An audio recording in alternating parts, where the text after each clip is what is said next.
Hello ladies and gentlemen, today in War Thunder we're going to look at a forum post, and well, let's just say there's always one of these posts at least once a month in the forums, and they always say exactly the same thing.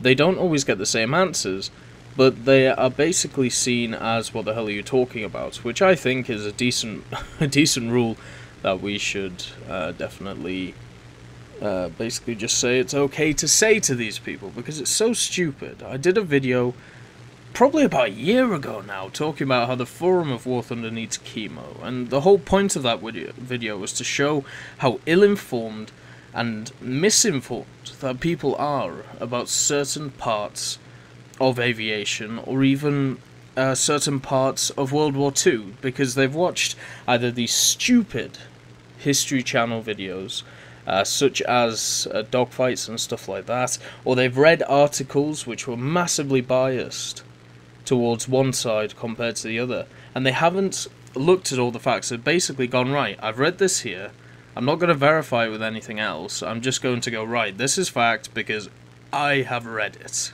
So we'll go through this guy's points. I'll leave a link in the description for you. For the post. It has been locked now, probably because somewhere down the line in the few pages that it has, somebody insulted someone, or you know how it goes. But anyway, the post is by Village Idiot 003, a brilliant name. He has two posts, or two written comments on the forum, showing how knowledgeable he is about this game, and how he obviously knows what he's talking about. But he is a ground force tester, which is quite interesting. He's also had over 1,500 battles, ladies and gentlemen. Wonderful stuff. But anyway, the tags are realistic battles, fair enough, it's about realistic battles. Cannons, kind of about that. Machine guns, same. American, Russian, and British, which it is. Howitzers, and of course the tag biased. Because everybody knows this game is inherently Russian biased, which is complete codswallop, in my opinion. But you know, that's just how it is, because people don't have, they fly aircraft which they think should be the best in the game, and they're not, even by historical standards, and therefore Russian bias, because it's made by a Russian dev. I'm sure if this game was made by an American company, then they would shout US bias, like they do for every game which is made by the US. You see it with a lot of FPSs where people go, oh, well, the American army's the good guy, whereas they're always fighting, you know, the Taliban or Muslims, or, you know, the brown guys. Oh, isn't it so racist? It's like, well, no, it's just a plot of a game. It's as simple as that. It's not real life. You don't have to take it to heart unless it's based or is completely from true events. But anyway, let's get into this post. I'll go by point, since this village idiot has given me some gracious numbers that I can work by. So it starts off, hello my sir, I've had some problems with the realistic battles. Good for you, after 1,500 battles. When, this is number one, when did American aircraft face Great Britain?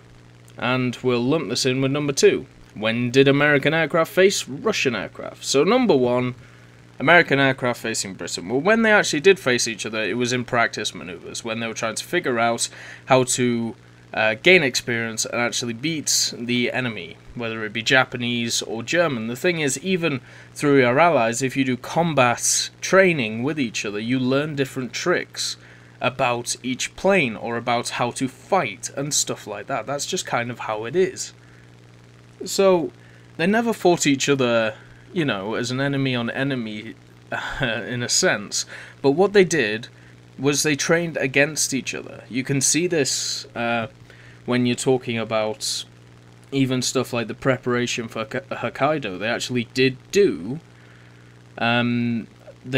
mock invasions and stuff like that to try and help the American troops understand where they could attack, and basically just keep them experienced. Because when people are out of battle, especially pilots, when they've been out of battle for maybe a few months, you do lose that bit of knack, so you have to keep your practice up. It's the same way with shooting. If you have an M1 Garand, or a Car 98, or an MP40. If you haven't shot it in a few days, or a few weeks, or a few months, you're going to have to get used to the damn thing again, because that's just how it works. It works with anything. Try if you are a driver. Try and not drive for a month if you can, maybe 2 months, maybe even 3 months, and then get behind the wheel. Because I tell you what, I haven't driven properly, or when I first came to Canada, I hadn't driven properly in maybe 3 months, 3-4 months, and then I went on a drive with some friends because we had some time off from university. And you know what happened?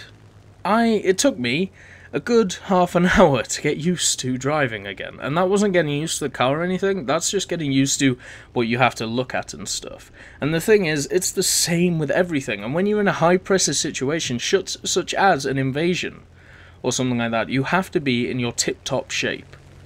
So that is where the American aircraft did face the British.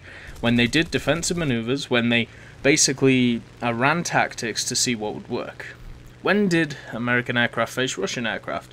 To be quite honest, in World War II, I have no idea if they ran maneuvers against each other, just as, a practice.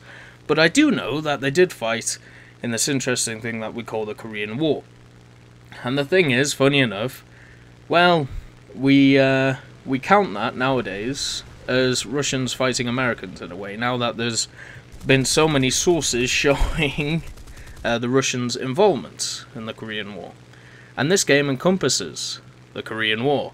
So, yeah, that point's just wrong. If you're talking about World War II, yeah, maybe you have a point, but the whole overarching point of this, when did American aircraft face British, and when did American aircraft face Russian aircraft, is the idea that this guy wants historical battles back.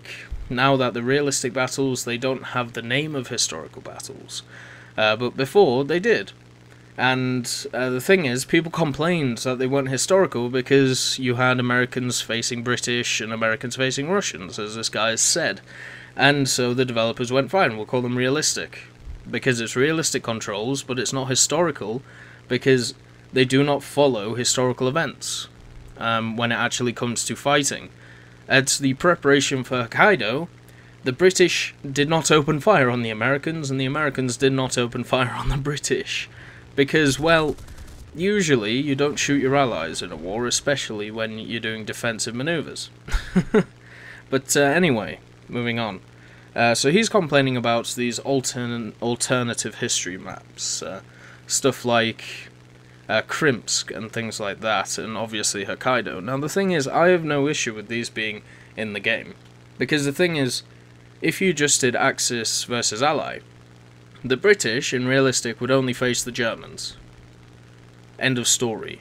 Because, to be quite honest, the British didn't really fight the Japanese, and it's very hard to find anything on the fact that the British did fight the Japanese. I'm sure that they did. I'm sure some pilots were conscripted out to fight in and over the Pacific, the Pacific battle area. But, overall, most of the time, the British were fighting the Germans. So every time you queued up in a realistic battle, if you actually had a proper historical system, as the British, all you would face is Germans. Every match. Wouldn't that be fun? Americans, it's a bit better. You'd face the Germans and the Japanese. But guess what? With the Russians, we're back to Germany. And that's it. Maybe you could add in Japan, but if you were being historical about it, you would have to add in the fact that you would have to only make it late war period stuff, since they only really fought them right at the end of the war. So, you're basically screwed if you're any of the Allied nations, because all you have to do is fight Germany. And the thing is, at certain tiers and at certain BRs, the Germans don't want to fight you, because they have this misconception that their planes are worse than yours. Sometimes they're right. Examples of this would be stuff like, in my opinion, the F1 and the F2 BF-109.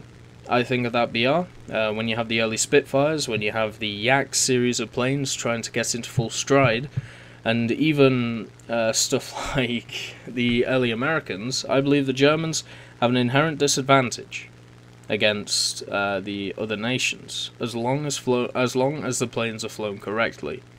So with that BR, you don't really get a lot of Germans. You get a lot of people who are kind of new to the game, maybe trying out Germans, maybe trying to get to Tier 3. But when you get to Tier 4 and to Tier 5, the German community of War Thunder has basically decided that that it's a bad idea to face Americans and British and stuff at that tier, because all you face, according to them, is jets, even though a lot of people are flying prop planes, or you face planes which completely outclass them in every single way. Now, I don't think this is the case. I think most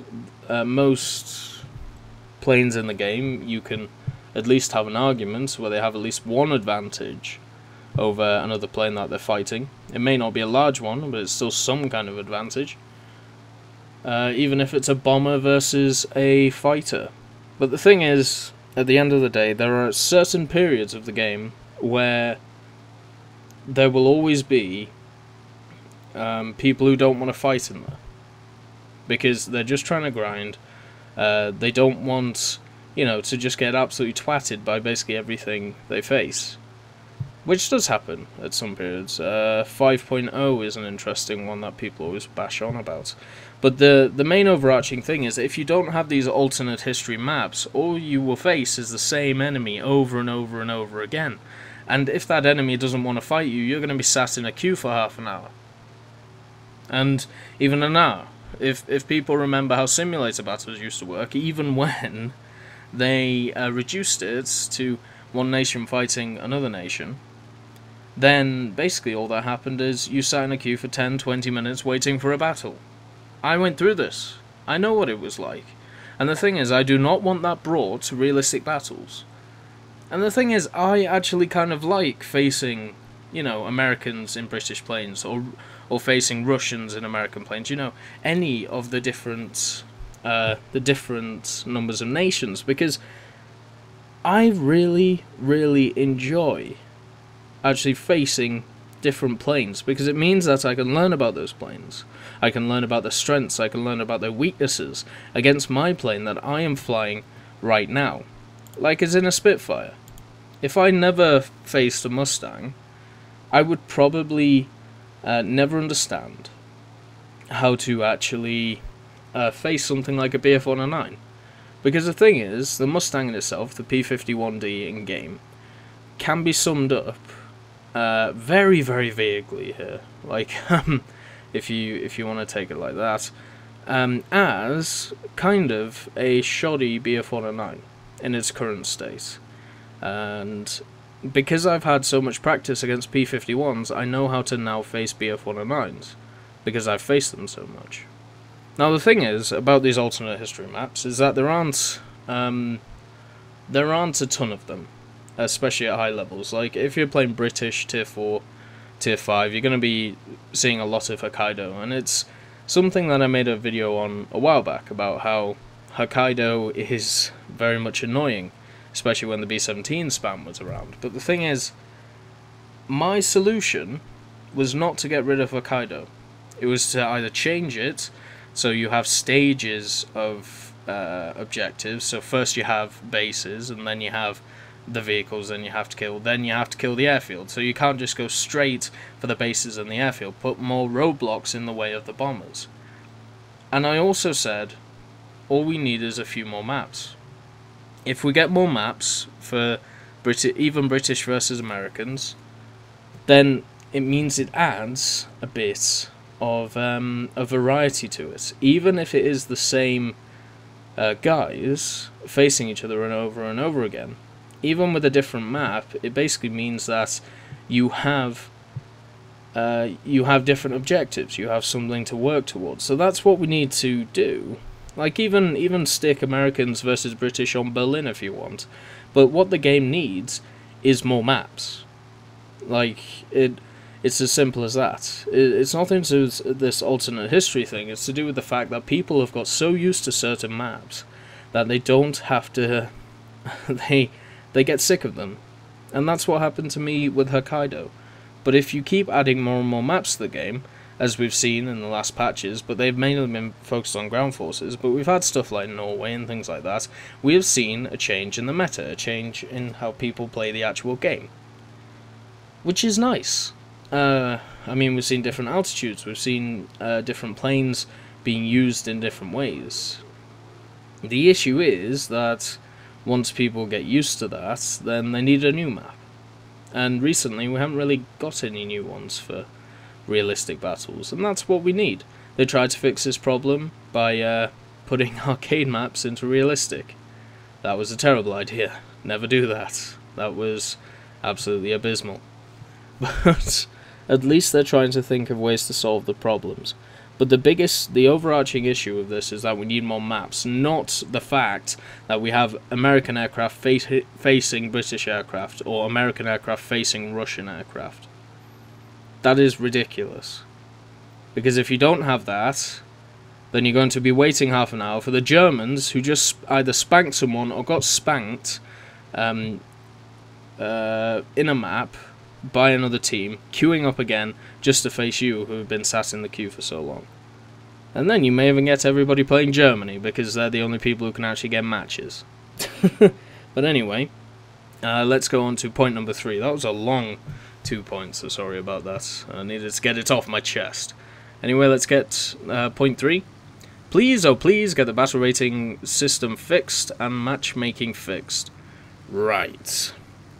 Matchmaking and battle ratings are the same damn thing. The way that it works is basically, with the BR that you have a range of either 1 up or 1 down. So if you're at 4, you can either go up against stuff which is at 5 or 3, and in that range. And all you do is face whatever is in that range. Sometimes you'll get lucky and you'll be at the top of your BR. Sometimes you'll get unlucky and be at the bottom. This is also affected by how good of a player you are. I believe the last time I looked, what a moderator said was that it was only the top 5% of players who were affected by this.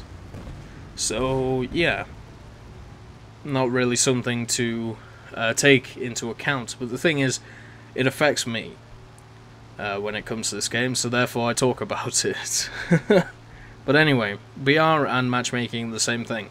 Now, the thing is, what annoys me the most about this point is the fact that Gaijin themselves released a dev blog talking about how they're going to fix it, how they were trying to go and to make it a bit more historical.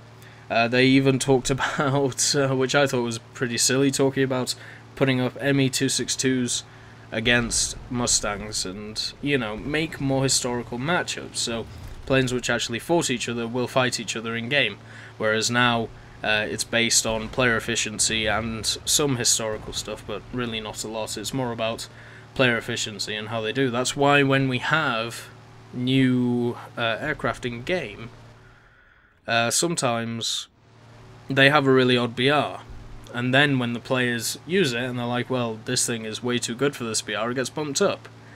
A recent example of this is the Tiger Cat.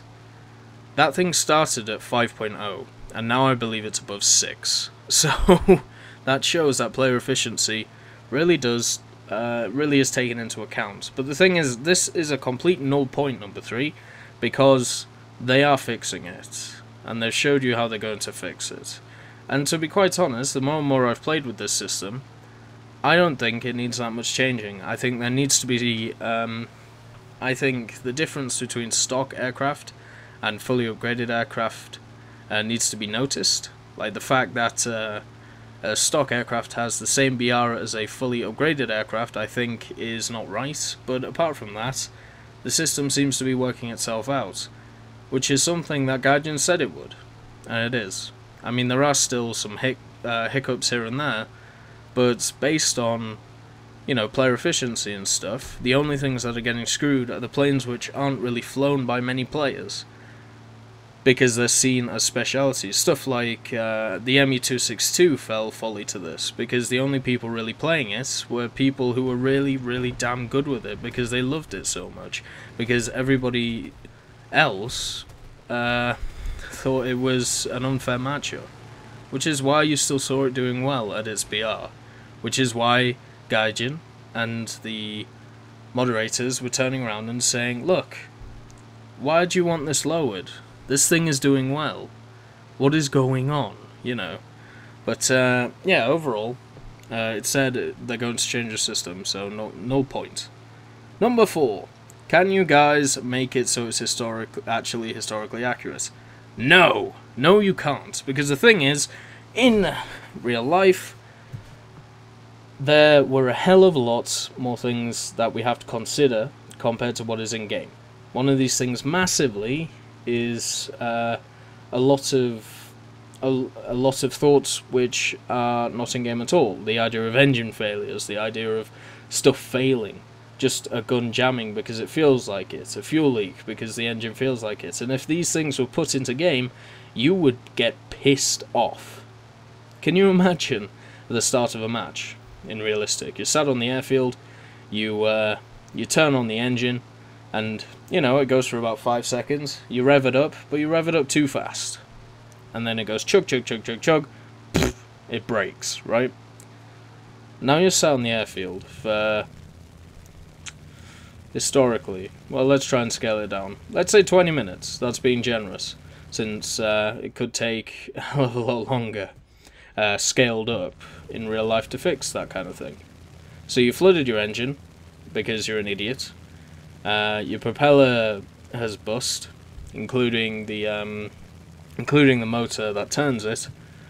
So you have to fix that, because you made one mistake, because you didn't know how to turn your thrust from 0 to 100%. Now, if that was the case, and these things were implemented into the game, it would turn so many people off of it. You've got to understand about the casual person. The thing is, as somebody like me, I really enjoy the idea of having a historical game. I've talked about it in Ground Forces, where I like the idea of if your turret is jammed, then you have to get back to an assembly area before you have to repair. I like the idea of having fuel for vehicles, such as ground vehicles. I like the idea of having crews behind your tanks to forward you supplies and stuff like that, and actually give you fuel and fix your tank and stuff, because you can't just, you know, you can't expect a tank crew just to get out of his tank in the middle of a battlefield and try and fix the damn thing. But I think stuff like that is fine in ground forces. In aircraft, you can't do that shit, because what happens if you're at 3,000 meters and your engine just decides to die? There's not a lot you can do, especially in War Thunder, if that happened. And the thing is, it would cause so many people just to leave the game, because they would just say it's too frustrating. It is way too frustrating to play this game, because every time I fly my I-185, the engine blows up. Well, what am I supposed to do? The engine blows up. The guns just jam. If I successfully get it off the ground with it setting on fire or my engine not falling apart, when I actually get into combat, my wing falls off. And the thing is, this also applies to stuff like prototypes. You can't have prototypes in a game which is supposed to be historically accurate. Or you can't have stuff like the R2Y2 being in a game being historically accurate. You can't have the ME-163 in game with the way it is now. I mean, it's astounding to me that people can say that it has to be historically accurate, because I don't think they understand the sentiment of this. If you say you want to make a historically accurate game, which I believe Gaijin said at the start, then that is a massive, massive oversight, because you have to think of every single little detail to do with every single little plane. And this game has been becoming less and less unhistorical for about a year now, and a lot of people have said that ain't great. And to be honest, I agree with them on some points, but making a game completely and inherently historical is just something that you cannot do. Because a game is a game. That's what it is. When I play Call of Duty, it may be seen as a war simulator or something like that, but at the end of the day, I know that I'm not killing real people. And it's just stupid. And the thing is, if you make it massively historical, it only appeals to a few people. And as a game dev, you can't do that. You need to try and get as wide an audience as possible, especially for a free-to-play game where you're trying to get new people in all the time, because that's how the games work. And the thing is, it seems to have worked for Gaijin. They've had quite a massive spike in players recently, if anybody has actually realised.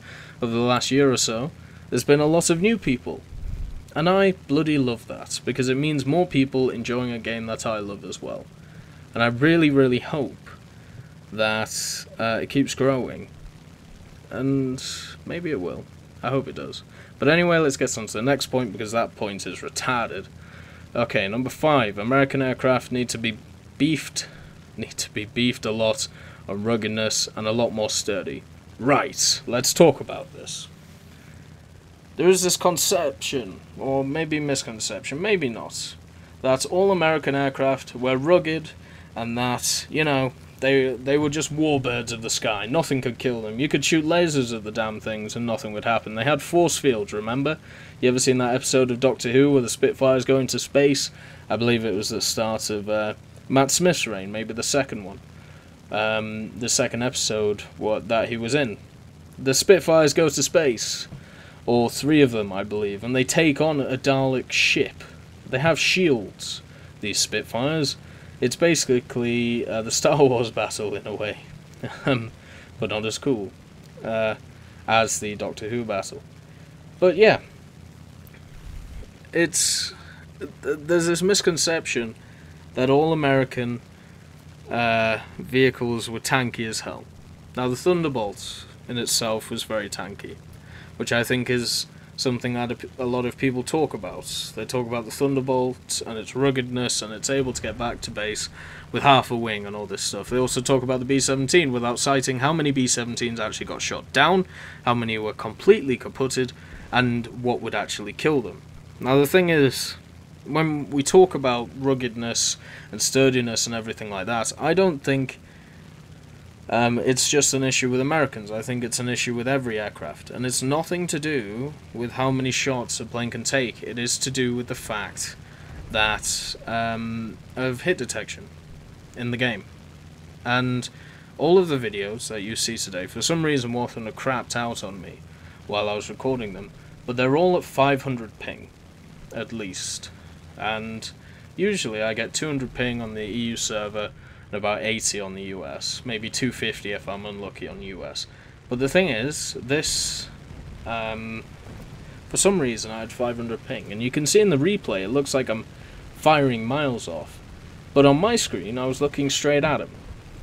And what I was seeing when I was hitting them is puffs of smoke, which show that they were hits on my screen, but not hits on their screen, or they weren't, how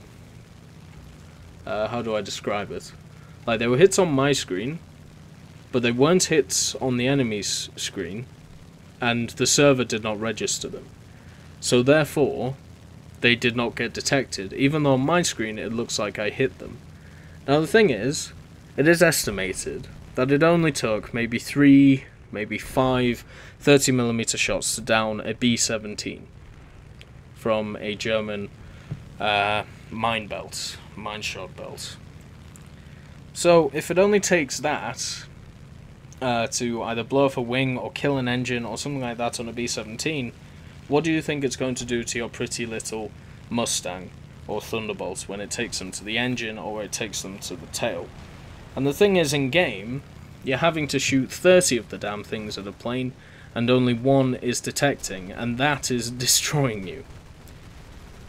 So when it comes to this whole ruggedness and more sturdy thing, I think people have got the wrong end of the stick completely. I don't think it's the fact that the American planes aren't tanky, because no plane in the game is tanky.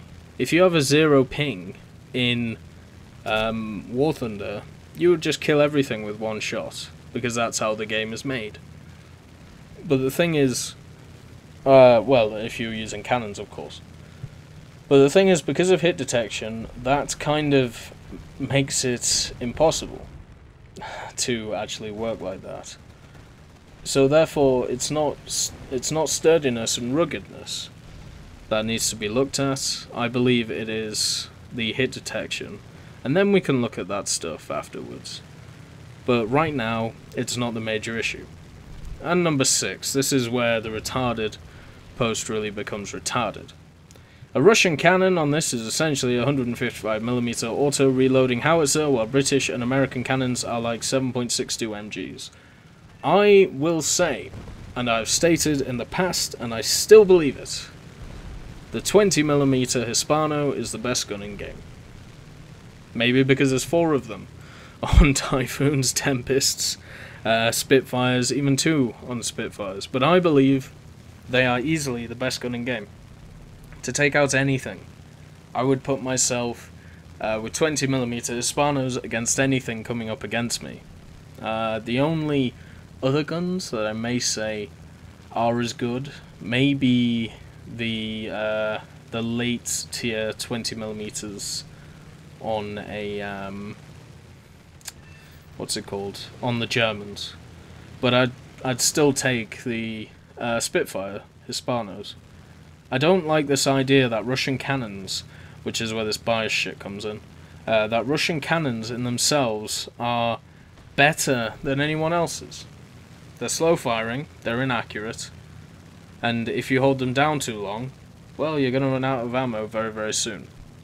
The issues that we have, once again, with these things, is hit detection. If a Russian fires 100 shots at you and 1 hits, and it's seen by the server, then you're dead. Your wing comes off. Just like if a Hispano with 20mm hits you, and 1 is detected, your wing falls off. But the thing is, you can fire 100 shots and only 1 will be detected by the system. And that is the issue right now. It's not the fact that other guns are outperforming other guns. It's the fact that the hit detection system itself, with the hit detection being on the server end, is inherently flawed and needs fixing. I can't think of another game where that's how it works. So, it's just a terrible idea. But yeah, these Russian cannons that you think are better than yours are just not, in any single way. If you actually look at the figures, here's the thing, go into a single mission, right? Go into a single mission and use a Russian aircraft and use its use its guns against aircraft. See how much damage they do. See how long it takes you to tear apart a plane, and then take up a Spitfire, and then take up a Mustang, and then take up everything else, and mark down how many shots or how many shots do you think are required to kill a plane with it. The same plane, of course, to make it fair, to make the only variable the guns that you use. And you will find that overall there is no inherent bias or anything like that. It is just hit detection, because on single missions and stuff which isn't server-side, which is on your end, you can see how much damage these guns do. And if people would just do that, or just play bloody dynamic campaigns, they would see this. But nobody does, because nobody remembers that they actually exist. All they do is go into their multiplayer games and go, wah wah wah, I didn't kill something in 1 shot, and this Yak 19 came flying out of the sun, shot me once and I died, even though they don't realise how many shots he's trying to actually hit you with, because you can't see him, or you can't see his shells, and everything like that. But I hate people who make this point. I cannot stand it. There's such an overarching issue with this, which is hit detection.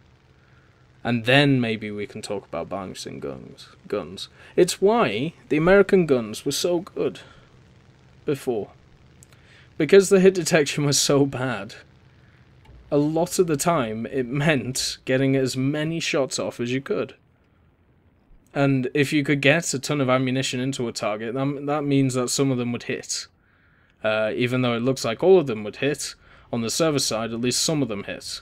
Whereas if you're firing at a lower velocity, and the shots, you're firing less at a time, then you're not going to hit as many, because of what the server thinks. That's why people talked about the P-51s having lasers, because they were firing tons of tracer ammo, and a bunch of them would hit, because you could fire like 300 rounds in about 10 seconds, compared to, that's an arbitrary number, but let's say you could fire 300 rounds in 10 seconds, whereas with your German equivalent, you're looking at 30. So you're firing more rounds, and at the end of the day, therefore more rounds are going to hit in that general direction. And that was what was going on. It wasn't the fact that the 50s were doing more damage. It was the fact that you were just hitting more by the sheer fact that you were firing more bullets in the general direction of the enemy. But anyway, yeah, so that's, once again, a null point. We've had 3 in a row. What do you frickin' do? Number 7, the final point. I was recently in a battle where it was America, British, Japan versus Russia, American, and Germany. In a realistic battle that's supposed to be realistic. Now the thing is, disregarding the fact that this is nothing, putting in that supposed to be realistic thing, it's, well, the thing is, it can be realistic to where the planes actually perform realistically. It's got nothing to do with historical aircraft fighting each other. Otherwise, well, the game would be completely different. Then you would have Me-262s fighting Mustangs and B-17s, as people always claim that they want to have. You would also have one against about maybe 50, 100 of them in one battle, and that would be your realism for you. Same with stuff like the Griffin Spitz, or even aircraft which came out at the wrong time. The Tiger Cats, the Bearcats, the Mark 24 Spitz. What else could be a good thing? Let's see. The later Ki-84s. I'm not even sure if they're in game right now, but stuff like the LA-9. None of these would be in the game because they never kind of fought historically in World War II, and never fought because they came around at the wrong time. They came around at a time which was post-World War II. The Bearcat was going to sea service, but the war ended. Same with the Tiger Cat.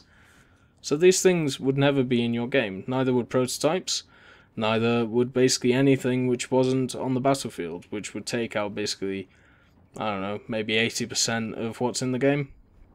So yeah, that point doesn't hold up. But anyway, moving on to what else he said, the whole American, British, Japan versus Russia, American and Germany thing, I completely agree. This is the only point I agree with on this, well, village idiot, as he's called himself. You shouldn't, I don't like the idea of these mixed nations. I understand why they've done them, to try and lower queue times and stuff. But I don't think we've got to that point. With the increasing player base that we have, now that we have more people at Tier 4 and Tier 5, where the queues were longer than before, I don't think we need this whole, you know, mixed teams and stuff. Like, sometimes it's fine having just one plane on the enemy side, which is different, such as, like, you have 9 British planes and 1 Japanese. I think that's alright. But when you have these completely mixed colloquial teams, I don't think that's a good idea. Just because, as I said before, I like the idea of knowing what I'm fighting. If I see I'm on Krimsk and it's alternate history and I'm in a Russian plane, I know for a fact I'm fighting the Americans and the British. Whereas if I'm on Berlin and I'm playing Britain, I know I'm fighting Germany, instead of a hybrid of Germany and Russia. You see what I mean? It's just, it's a mindset thing, for me anyway. I explained it in another video. It's probably a few weeks back, to be honest. But anyway, on to the next one. This is constructive criticism that needs to be fixed. Right. Let's find out what constructive criticism is. Because the thing is, I have a definition in my mind. And I'm guessing it's not going to be the same as what it said here. Constructive criticism is the process of offering valid and well-reasoned opinions about the works of others, usually involving both positive and negative comments, in a friendly manner rather than oppositional one. The purpose of constructive criticism is to improve the outcome. Right. This is completely negative, blowing the point out of the water. There is no positivity here at all.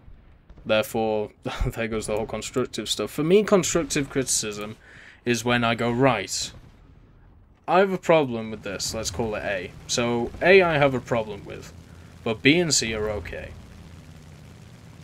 And instead of me just going, I have a problem with A, I talk about why I have a problem with it.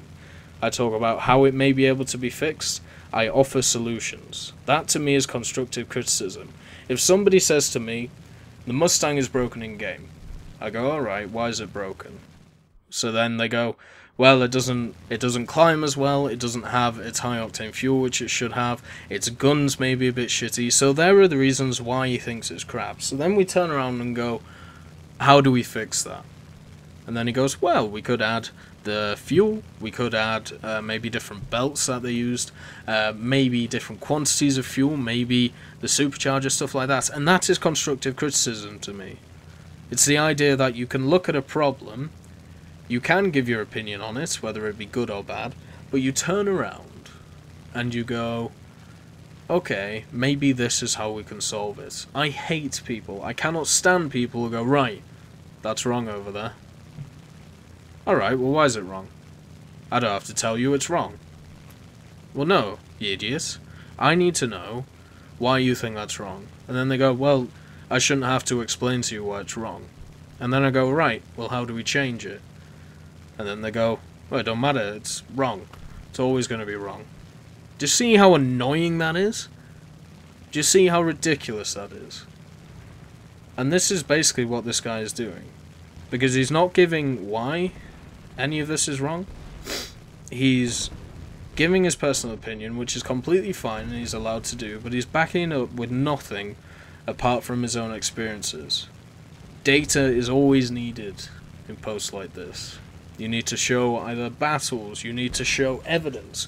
The thing is, with this point number 7, where I was recently in a battle where it was America, British, Japan versus Russia, American and Germany, he could be completely lying about that. And somebody could just call him out and say, you're just lying. I've never been in a match like that. Show me your evidence. Then he'll turn around, well, I don't know. I can't show you evidence, you just gotta believe me. That's not how the world works, sunshine. But yeah, the whole constructive criticism aspect, this isn't constructive at all. It's just telling them what is wrong. It's not giving them solutions on how to fix it. My friend and I have been raging at how this game is so historically accurate. This is realistic battles and simulated battles. Notice this is sarcasm. Well, maybe your friend and yourself should stop playing the damn game.